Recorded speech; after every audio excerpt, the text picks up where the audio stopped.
dabarsinu galata keenya akka galfannu nu godhe Aulfat Waaqayyo oshee nu abush Waaqayyo nama alota keenya wajjin ijoollee keenya wajjin sobboree raagee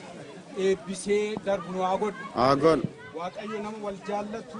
nama wal kabaju nama biyya isaaf ta'u nama waliif ta'u nu agon Waaqayyo kan horanne nuuf guddisu kan hin qabne horachiisu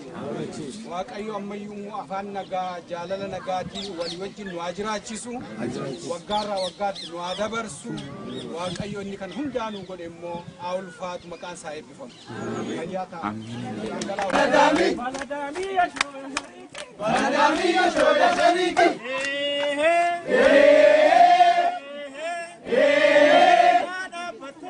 Egada patere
This doesn't end. I know, bro. It's too long, isn't it?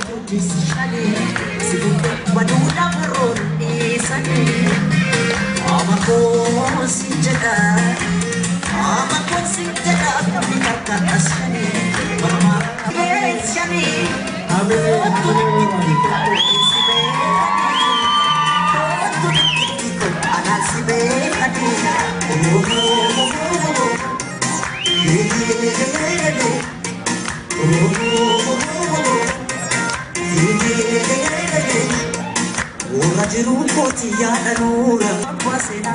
batu ubajala na kina ne watu otosia adu ite marite man waya jala titi obana merite akajala nafsi kudamata dikupo kana apan si barbata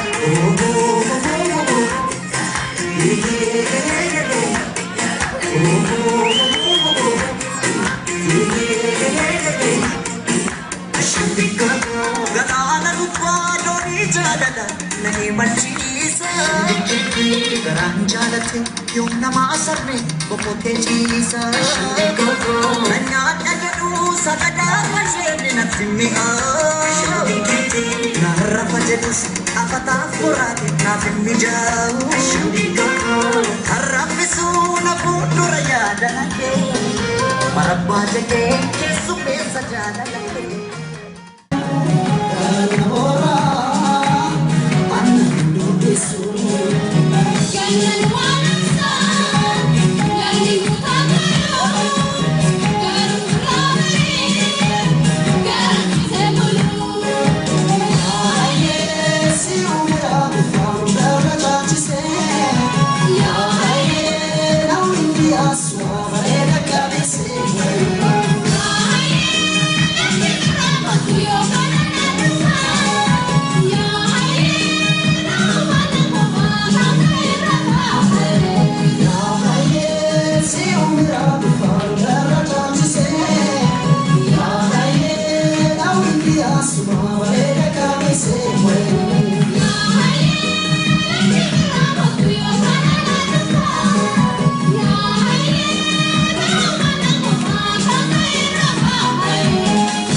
Again.